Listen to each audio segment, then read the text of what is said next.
Hello दोस्तों, कैसे हो आप सभी। आपके अपने चैनल सारा कोचिंग क्लासेस में आप सभी का स्वागत है। आज हम लेकर आए खास आपके लिए प्रश्नावली 1.3 से क्वेश्चन नंबर पहला। इसके पहले हमने उदाहरण पढ़े हैं जिसमें हमने पढ़ा है प्रमेय नंबर 1.4 जो कि बहुत इंपॉर्टेंट क्वेश्चन है। उसी के अनुसार हमने करने 2 का मान, करने 3 का मान, करने 5 का मान, करने 7 का मान, करने 11 का मान, मतलब कि ऐसे सिंपल वाले रूट वाले संख्या का हम सॉल्यूशन कर सकते हैं। उसके लिए हमने आपको एक विधि बताई थी, एक मेथड बताया था, ठीक है। उसके अलावा हमने उदाहरण नंबर 10 और उदाहरण नंबर 11 में पढ़ा है कि करने वाली संख्या के साथ में यदि प्लस में कोई संख्या हो या गुना में कोई संख्या हो मल्टीपल में, तो उसके लिए हमने दूसरी मेथड बताई, ठीक है। तो हमने इस प्रश्नावली में हमें 2 मेथड का यूज करना है। पहला मेथड सिंपल के लिए होगा और दूसरा मेथड थोड़ा दूसरे के लिए होगा, ठीक है। तो पहला मेथड किसमें यूज करेंगे, जैसे करनी 2 हुआ, करनी 3 हुआ, करनी 5 हुआ, करनी 7 हुआ, मतलब कि जो सिंपल वाले रूट वाले जो क्वेश्चन मिलेंगे अपरिमेय संख्या के लिए हम एक विधि का यूज करेंगे जो कि हमें पढ़ना है। प्रश्न नंबर 1 में पढ़ना है अभी, ठीक है। उसका यूज करेंगे, देखना। और इसके अलावा यदि इन संख्याओं के साथ में कोई संख्या ऐड होती है या मल्टीपल में होता है या एडिशन में होता है इस प्रकार से, या फिर सबट्रैक्शन में कुछ भी होता है इस प्रकार संख्या है ना, तो इस प्रकार से बढ़ने वाली संख्या के लिए हम क्या करेंगे, अलग विधि का यूज करेंगे, अलग मेथड का यूज करेंगे। तो आइए अब हम पढ़ते हैं ये वाले मेथड से, ठीक है। बहुत इजी है और इंपॉर्टेंट क्वेश्चन से एग्जाम में पूछा जाता है। तो देखिए, सबसे पहले हम लिखेंगे हल। हल में हम क्या करते हैं इसमें कि सिद्ध कीजिए कि करनी 5 एक अपरिमेय संख्या है। क्वेश्चन बोला है कि करनी 5 एक अपरिमेय संख्या है, हमें प्रूव करना है, बताना है। तो हम क्या करेंगे, इसके विपरीत इसको मान लेंगे। तो हम यहाँ पर मानेंगे, हम लिखेंगे यहाँ पर माना कि करनी 5 एक परिमेय संख्या है। हम इसके विपरीत उसको मान लेंगे, परिमेय संख्या है, ठीक है। जब कोई परिमेय संख्या होती है तो उसे हम क्या करते हैं, a बटा b के रूप में लिखते हैं या फिर p बटा q के रूप में लिखते हैं। हम इसे लिखेंगे करनी 5 बराबर लिखेंगे a बटा b के रूप में, ठीक है। जहां क्या होगा, जहां a b 2 सहअभाज्य पूर्णांक है, जहां a b क्या है, 2 सहअभाज्य पूर्णांक है। मतलब क्या होता है कि, और लिखेंगे थोड़ा सा b naught is equal to 0, ठीक है। अब देखो सहअभाज्य क्या होता है, सहअभाज्य होता है जिसके एचसीएफ का मान हमें 1 मिलता है, या हम कहेंगे कि a के गुणांक में भी 1 है और b के गुणांक में भी 1 है। तो हम इसे क्या बोलेंगे कि वो सहअभाज्य है जिसका गुणनफल हमें 1 ही मिलता हो, ठीक है। इसे हम क्या बोलते हैं, सहअभाज्य। इसका मतलब क्या हो गया कि a b में 1 के अतिरिक्त कोई उभयनिष्ठ मतलब कॉमन, ठीक है, उभयनिष्ठ गुणनखंड नहीं है। इसका मतलब क्या हुआ कि a और b में ओनली क्या है, एक ही है, क्या है, एक, ठीक है, ये वाला है। अब हम करेंगे यहाँ पर तथा, ठीक है। हम यहाँ से ले लेंगे उसको करनी 5 बराबर a बटा b। अब हम यहाँ से करेंगे उसका सॉल्यूशन, हम यहाँ से करेंगे उसका तिर्यक गुना। तो तिर्यक गुना क्या होगा यहाँ से कि इसका मल्टीपल इसमें, इसका मल्टीपल इसमें हो जाएगा। तो a बराबर मिलेगा हमें b 5 करनी b, ठीक है ना। क्या मिलेगा, b करनी 5, क्या मिलेगा, b करनी 5। हम इसे मानेंगे इक्वेशन नंबर फर्स्ट, ठीक है। अब हम क्या करेंगे, दोनों पक्षों में वर्ग करेंगे। लिखेंगे हम यहाँ दोनों पक्षों में वर्ग करने पर, स्क्वायर करने पर, ठीक है। तो हम वर्ग करेंगे, क्या मिलेगा हमें, a स्क्वायर बराबर ये हो जाएगा b करनी 5, इन दोनों का होल स्क्वायर। इसका सॉल्यूशन कभी करेंगे तो हमें क्या प्राप्त होगा, हमें प्राप्त होगा a स्क्वायर बराबर b का वर्ग। तो मिलेगा हमें, वर्ग से करनी कट जाएगी, कितना बचेगा, 5 बचेगा इनटू में, ठीक है। अब क्या होगा, इसे हम मान लेंगे इक्वेशन नंबर 2। अब इक्वेशन 2 से हम देखें, इक्वेशन 2 से हम यदि देखें तो हमें क्या प्राप्त होगा कि हमें यहाँ से प्राप्त होगा a/5 is equal to b square, ठीक है। यहाँ पर क्या प्राप्त होगा हमें, a/5 is equal to b square. तो ये कंडीशन क्या होती है हमारे पास में कि a स्क्वायर जो है 5 से विभाजित हो रहा है, या फिर हम कहेंगे कि 5 a स्क्वायर को विभाजित करता है। 2 कंडीशन बनती है, तो हम उसको लिखेंगे, है ना। तो देखो आप किस प्रकार से लिखेंगे इसको, कि ए स्क्वायर कॉमा 5 से विभाजित होता है।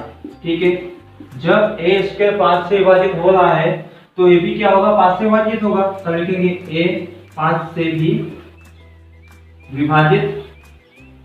विभाजित होगा। ठीक है, तो इसका मतलब क्या होगा कि एक ही गुणनखंड में हमें कितना प्राप्त होगा, 5। हमें बताएंगे उसको कि a इज इक्वल टू हमें मिला 5। हम आगे सॉल्यूशन करने के लिए हम क्या करेंगे, इसको 5 के गुणा में c मान लेंगे, जहाँ c क्या होगा, एक पूर्णांक होगा। क्या होगा, c क्या होगा, एक पूर्णांक। ठीक है, अब हम क्या करेंगे कि a का मान समीकरण नंबर 1 में अप्लाई करेंगे। ठीक है, हम क्या करेंगे, a का मान समीकरण नंबर 1 में अप्लाई करेंगे। हम लिखेंगे यहाँ पर a का मान समीकरण 1 में रखने पर। ठीक है, इनपुट कर देंगे उसको, तो क्या मिलेगा हमें, a की वैल्यू हमारे पास में 5 से, तो 5 से हो जाएगा बराबर b अंडर रूट में 5।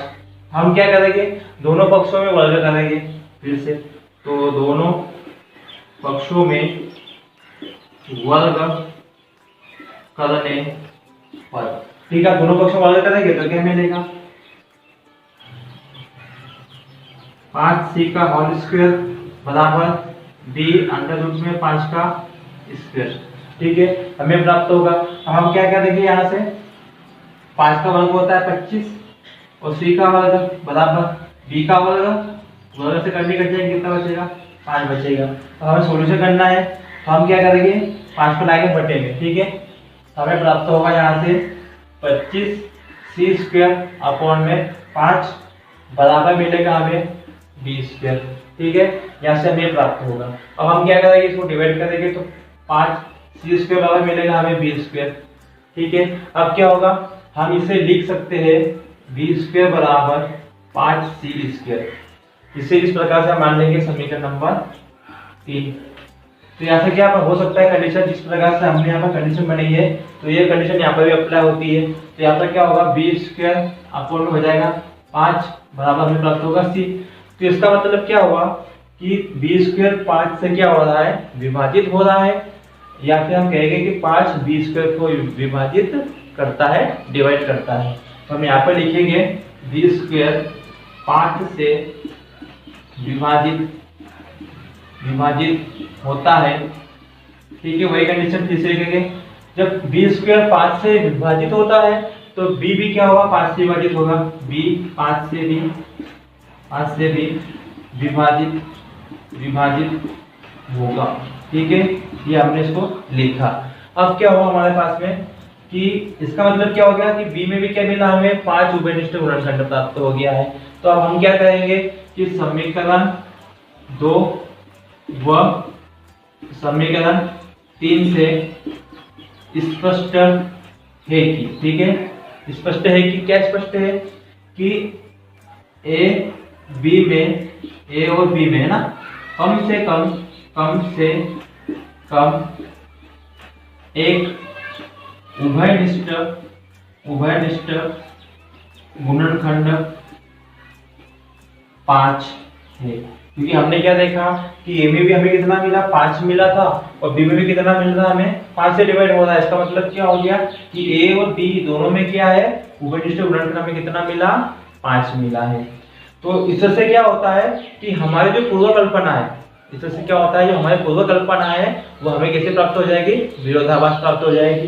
क्योंकि हमारी पूर्व कल्पना क्या थी कि a और b में क्या था, एक के अतिरिक्त कोई उभयनिष्ठ गुणनखंड नहीं था, मतलब उसको मूल्य क्या था, एक ही था। लेकिन जब हमने इसका सॉल्यूशन किया तो हमें कितना प्राप्त हुआ, 5 प्राप्त हुआ। तो हम क्या कहेंगे कि ये जो संख्या है हमारे पास में परिमेय संख्या नहीं है, ये संख्या क्या है हमारे पास में, अपरिमेय संख्या है। तो हम यहाँ पर लिखेंगे, लेकिन इस तथ्य से हमें हमारी पूर्व कल्पना का विरोधाभास प्राप्त होता है। ठीक है, तो हमारी पूर्व कल्पना क्या थी कि a और b में क्या है, एक कि अतिरिक्त कोई गणित करना ही है, लेकिन हमने जो सॉल्यूशन किया तो हमें कितना प्राप्त हुआ, 5 प्राप्त हुआ। तो वो क्या हो जाएगा हमारे पास में, विरोधाभास प्राप्त हो जाएगा, गलत साबित हो जाएगा। तो हम क्या कहेंगे, तो हम कहेंगे इसलिए खंडी 5 एक परिमेय संख्या नहीं होगी, ठीक है। अतः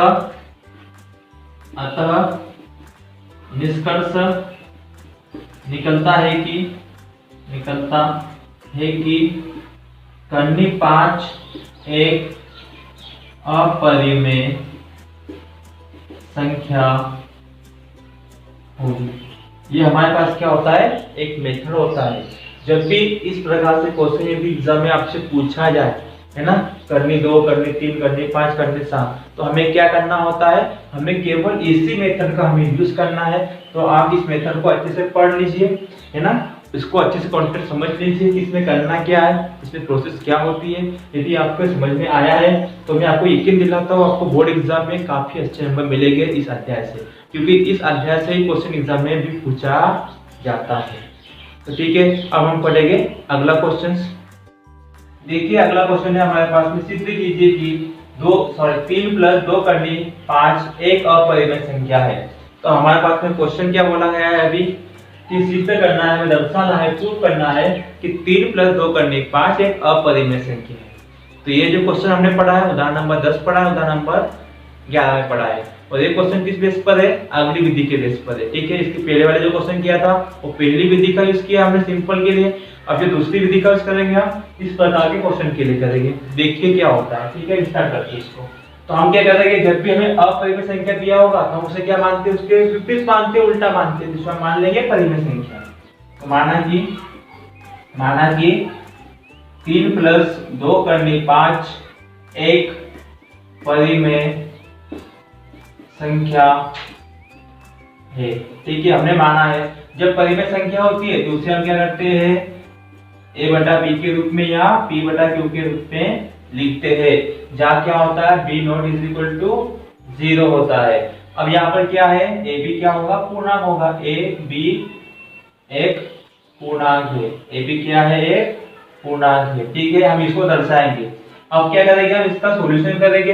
तो सॉल्यूशन किस प्रकार से करेंगे, हम यहाँ से निकालेंगे रूट का मान बस, बाकी सब का क्या कर देंगे, ट्रांसफर कर देंगे, उस सेट में पहुंचा देंगे। तो क्या मिलेगा हमें यहाँ से, 2 करनी 5 बराबर a/b जैसे का वैसा। जो प्लस वाला 3 है ना, जब वो = के उस सेट में जाएगा तो हमें क्या मिलेगा, प्लस वाला हो जाएगा माइनस का, ठीक है। तो 2 करनी 5 बराबर, इसका एलसीएम निकालेंगे तो हमें क्या मिलेगा, हमें मिलेगा b, इसका मल्टीपल इसके साथ में, तो a - 3b हमें प्राप्त होगा। हमें किसका मान निकालना है, यहाँ से करनी 5 का मान निकालना है। तो क्या होगा, करनी 5 बराबर a - 3b/b।